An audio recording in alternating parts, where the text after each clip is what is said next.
नागपूरमध्ये अजित पवार माध्यमांशी बोलतायत। 2 दिवसाच्या त्यांच्या नॉट रिचेबल असण्यानंतर पहिल्यांदाच ते माध्यमांसमोर आलेले आहेत आणि त्यानंतर ते आपल्या कार्यकर्त्यांशी आणि माध्यमांशी चर्चा करतात। आज अजित पवारांना भेटायला कार्यकर्त्यांची रीघ लागलेली होती। त्यांना थ्रोट इन्फेक्शन झाल्यामुळे 2 दिवस ते कोणाशीही बोलत नव्हते, अशा पद्धतीची माहिती सुनील तटकरे आणि त्याचबरोबर इतर कार्यकर्त्यांनी सुद्धा दिलेली आहे। पण याच काळामध्ये छगन भुजबळ यांच्या नाराजीचं एक मोठं नाट्य घडलेलं आहे। त्यामुळे आज 2 दिवसांनी लोकांसमोर येत असताना अजित पवार काय संवाद साधतात, या सगळ्या प्रकरणावरती काय भाष्य करतात, याबद्दलची उत्सुकता नक्कीच असेल। त्याचबरोबर खातेवाटपाचा सुद्धा मुद्दा महत्त्वाचा आहे।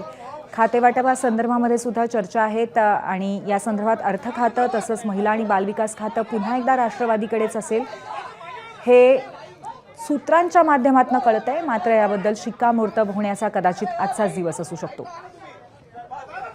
2 दिवसाच्या आजारपणानंतर पुन्हा एकदा बरं होऊन अजित पवार हे आता विधान भवनाकडे निघालेले आहेत। अनेक कार्यकर्ते, अनेक त्यांचे नेते त्यांची भेट घेत आहेत। सुरेश धस यांनी सुद्धा काही वेळापूर्वी त्यांची भेट घेतलेली होती।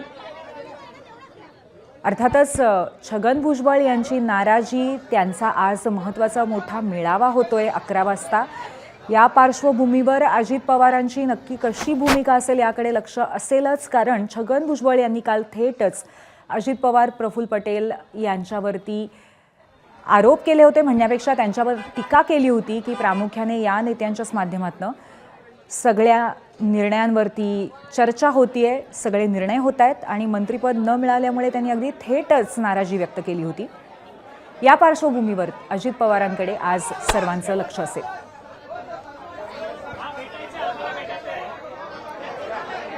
2 दिवसांच्या विश्रांतीनंतर आपला थ्रोट इन्फेक्शनचा त्रास पूर्णपणे बरा करून अजित पवार विधिमंडळाच्या कामकाजात आज सहभागी होणार आहेत। विविध मुद्द्यांवरती त्यांची भूमिका काय असेल, मंत्रिमंडळ विस्तार आणि खातेवाटप, त्याचबरोबर छगन भुजबळ यांची नाराजी आणि त्याचबरोबर आज सभागृहामध्ये बीड आणि परभणीच्या विषयांवरती सुद्धा चर्चा होणार आहे, त्यामुळे ते सुद्धा महत्त्वाचे मुद्दे असतीलच। शिवाय आज विधान परिषदेच्या सभापतींची सुद्धा निवडणूक हा महत्त्वाचा मुद्दा असेल। या संदर्भात आपले प्रतिनिधी निलेश बुधावले आपल्या सोबत असतील, आपण त्यांच्याकडनं आणखीन माहिती घेऊया। निलेश, अखेर 2 दिवसांनंतर अजित पवार प्रत्यक्ष आपल्याला दिसतायत विधान भवन परिसरामध्ये। त्यांच्यासमोर खूप प्रश्न खरं तर लोकांचे असणार आहेत आणि या प्रश्नांची उत्तरं ते कशा पद्धतीने हाताळतील याची उत्सुकता असेल। आत्ता ते माध्यमांशी संवाद साधतील असं वाटतंय का? मागच्या 2 दिवसांपासून अजित पवार नॉट रिचेबल होते। अजित पवार नागपुरातल्याच घरी असल्याची माहिती एबीपी माझाला विश्वसनीय सूत्रांनी दिली होती। मात्र अजित पवार कुणालाही भेटत नव्हते। घशाचा त्रास असल्यामुळे ते बाहेर माध्यमात आले नव्हते, विधिमंडळाच्या कामकाजात सहभागी झाले नव्हते, अशा पद्धतीची माहिती मिळाली होती। आज मात्र अजित पवार विधिमंडळाच्या कामकाजात सहभागी होण्यासाठी निघताना आपल्याला पाहायला मिळतात।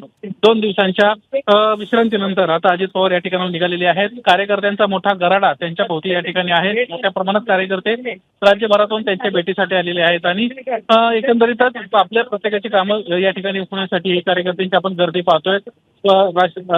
एकीकडे छगन भुजबळांची नाराजी आणि दुसरीकडे अजित पवारांचं नॉट रिचेबल असणं, यामुळे अजित पवार त्यांचे आहेत कुठं असा पद्धतीचा सवाल उपस्थित होता। आणखी एक चर्चा होती की अजित पवार दिल्लीला गेलेले आहेत, मात्र अजित पवार नागपुरातच असल्याची माहिती एबीपी माझाला विश्वसनीय सूत्रांनी दिली होती आणि त्यानुसार आज आपण पाहतोय अजित पवार नागपुरातील या त्यांच्या विजयगड या सरकारी निवासस्थानातून बाहेर पडत आहेत आणि कार्यकर्त्यांना भेटताना पाहायला मिळत आहेत। कार्यकर्त्यांची प्रचंड गर्दी, पोलिसांचा कडेकोट बंदोबस्त असं सध्याचं चित्र या विजयगड निवासस्थानी आपण पाहतोय। अनेक महत्वाचे पदाधिकारी आहेत ते देखील आजपासून सकाळपासून अजित पवारांना भेटण्यासाठी येत होते। हसन मुश्रीफ जे मंत्री, कॅबिनेट मंत्री, यासोबतच माजी मंत्री अनिल पाटील, मंत्री आदित्य तटकरे, हिरामन खोसकर, यासोबतच सुरेश धस अशा अनेक दिग्गज मंडळी सकाळपासून अजितदादांना भेटून गेलेली आहेत आणि आता अजित पवार विधिमंडळाच्या कामकाजाच्या दिशेनं जाताना आपल्याला पाहायला मिळत आहेत। ही सध्याची गर्दी आपण प्रचंड प्रमाणामध्ये पाहतोय आणि या ठिकाणाहून अजित पवार आता विधिमंडळाच्या कामकाजात सहभागी व्हायला जातील. आज माध्यमांशी ते बोलतात ते पाहणं महत्त्वाचं राहणार आहे, कारण छगन भुजबळ प्रकरणामध्ये कोणत्याही प्रकारची प्रतिक्रिया पक्षाच्या वतीने देण्यात आलेली नाहीये. नुकतीच एक माहिती अशी समोर आली की अजित पवार आणि प्रफुल्ल पटेल आणि सुनील तटकरे हे दोघंही पुढच्या 2-3 दिवसामध्ये अजित नाशिकला छगन भुजबळांच्या भेटीला जाणार आहेत, त्यांची नाराजी दूर करण्याचा प्रयत्न करणार आहेत. एकंदरीतच अजित पवारांकडून याआधी देखील पक्षाच्या वतीनं राज्यसभेचं एक आश्वासन देण्यात आलं होतं, मात्र छगन भुजबळांना ते उडवून लावलेलं आहे. ज्यावेळेस मला द्यायची संधी होती त्यावेळेस दिलेलं नाहीये आणि आता माझं मंत्रिपदाचं तिकीट देखील कापलं, अशी एक सडेतोड प्रतिक्रिया देखील या ठिकाणी छगन भुजबळांना दिली होती. त्यामुळे छगन भुजबळांची नाराजी कशा पद्धतीनं दूर होणार, यासोबतच अजित पवार माध्यमांशी आज काय बोलणार आणि 2 दिवस अजित पवार नेमके होते कुठे, या सगळ्या विषयांसंदर्भात कदाचित अजित पवार माध्यमांशी बोलू शकतात. पूर्वी निलेश, त्याचबरोबर आता 11 वाजता नाशिकमध्ये मोठा मेळावा होणार आहे समता परिषदेच्या कार्यकर्त्यांचा छगन भुजबळ यांच्या समर्थनासाठी. तर या सगळा विषय आणखीन वाढण्याच्या आधी अजित पवार आणि त्याचबरोबर वरिष्ठ नेत्यांकडनं कुठल्या पद्धतीचा हस्तक्षेप होऊ शकतो का, याबद्दल काही माहिती मिळाली आहे का? पूर्वी ज्या दिवशी अजित छगन भुजबळ नागपूरवरून निघून गेले त्याच दिवशी छगन भुजबळांना राज्यसभेवर आम्ही पाठवणार आहोत अशा पद्धतीची माहिती पक्षाच्या वतीने देण्यात आली होती. तशा हालचाली देखील आम्ही करत आहोत. जे खासदार सध्या नितीन पाटील आहेत साताऱ्याचे, त्यांच्या जागी आम्ही छगन भुजबळांना राज्यसभेत पाठवू असं त्यांचं म्हणणं होतं. मात्र छगन भुजबळांना या विषयावर ज्यावेळेस विचारण्यात आलं त्यावेळेस त्यांना असं आश्वासन मला देण्यात आलेलं आहे, माझी बातचीत केलेली आहे, मात्र हे मला मान्य नाहीये, ही स्पष्ट भूमिका त्यांनी घेतली होती. आता माझ्याबद्दल जो काही अनादर झालेला आहे तो सहन न होण्यासारखा नाहीये आणि त्यामुळे माझी नाराजी आहे असं अजित पवारांचं म्हणणं होतं. छगन भुजबळांचं म्हणणं होतं. आता त्याच्यावर अजित पवार काय बोलतायत, पक्ष काय निर्णय घेतोय हे आपल्याला पाहणं महत्वाचं आहे. माध्यमांचा मोठा गराडा सध्या या ठिकाणी आहे, यासोबतच कार्यकर्त्यांची गर्दी मोठ्या प्रमाणात आहे, पोलीस देखील मोठ्या प्रमाणात आहेत आणि प्रत्येकाला अजित पवारांना भेटायचं या ठिकाणी आपण प्रयत्न होत असताना पाहायला मिळतोय. काही वेळातच आता विधिमंडळात अजित पवार जातील, कदाचित त्या ठिकाणी माध्यमांशी ते संवाद साधतील. अद्याप तरी ते माध्यमांशी बोललेले नाहीयेत. नेमके ते कुठे होते किंवा छगन भुजबळांच्या बाबतीत पक्षानं काय निर्णय घेतलेला आहे किंवा आगामी काळात राष्ट्रवादी काँग्रेस पक्षाची कशा पद्धतीने भूमिका असणार आहे छगन भुजबळांच्या बाबतीत, अशा कुठल्याच पद्धतीचं उत्तर जे आहे ते देण्यात आलेलं नाहीये. काही क्षणांमध्ये या संदर्भात कदाचित अजित पवार पूर्वी बोलू शकतील. बरोबर आहे. धन्यवाद निलेश. आपण या संदर्भात आणखीन चर्चा करत राहू, कारण खूप मोठ्या गराड्यामध्ये सध्या आपण पाहतोय की अजित पवारांच्या आजूबाजूला कार्यकर्त्यांचा, हितचिंतकांचा आणि त्याचबरोबर माध्यमांचा प्रचंड गराडा आहे. आपले प्रतिनिधी निलेशांनी आत्ताच सांगितलं की फक्त जे महत्त्वाचे विषय आहेत त्या व्यतिरिक्त सुद्धा अनेक कार्यकर्ते त्यांना भेटायला येत आहेत, त्यांचं अभिनंदन करण्यासाठी येत आहेत. त्याचबरोबर आपली जी वेगवेगळी कामं आहेत, आपल्या वेगवेगळ्या मागण्या आहेत या सरकारकडनं त्या मांडण्यासाठी, पक्षाकडनं मांडण्यासाठी सुद्धा अनेक लोक आज नागपूरच्या विधान भवन परिसरामध्ये अजित पवारांना भेटायला आलेले आहेत. 2 दिवस अजित पवार हे नॉट रिचेबल होते. ते कुठे आहेत याबद्दल प्रचंड चर्चा होत होती.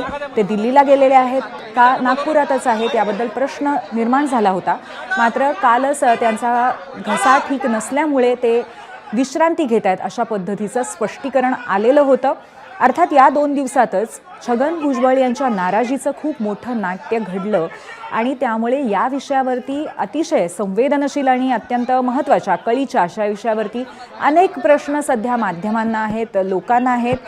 भुजबळांच्या नाराजीबद्दल अजित पवारांची भूमिका काय असेल, ते मनधरणीसाठी छगन भुजबळ यांना भेटायला जाणार आहेत का? कारण छगन भुजबळ हे अधिवेशन सोडून नाशिकला गेलेले आहेत, आपल्या सर्व कार्यकर्त्यांच्या भेटीगाठी घेत आहेत आणि काही वेगळा निर्णय घ्यावा लागला तर त्या संदर्भामध्ये कार्यकर्त्यांचं मत काय असेल याबद्दल सुद्धा चर्चा करतायत. या सगळ्या पार्श्वभूमीवर छगन भुजबळांसारखा वरिष्ठ नेता नाराज असल्यामुळे आता अजित पवार, त्याचबरोबर प्रफुल्ल पटेल आणि सुनील तटकरे हे तिघजण त्यांना भेटायला नाशिकला जाणार अशीही माहिती मिळते. पण अर्थात आपण पाहिलं की या क्षणी तरी अजित पवारांनी माध्यमांशी बोलणं टाळलेलं आहे.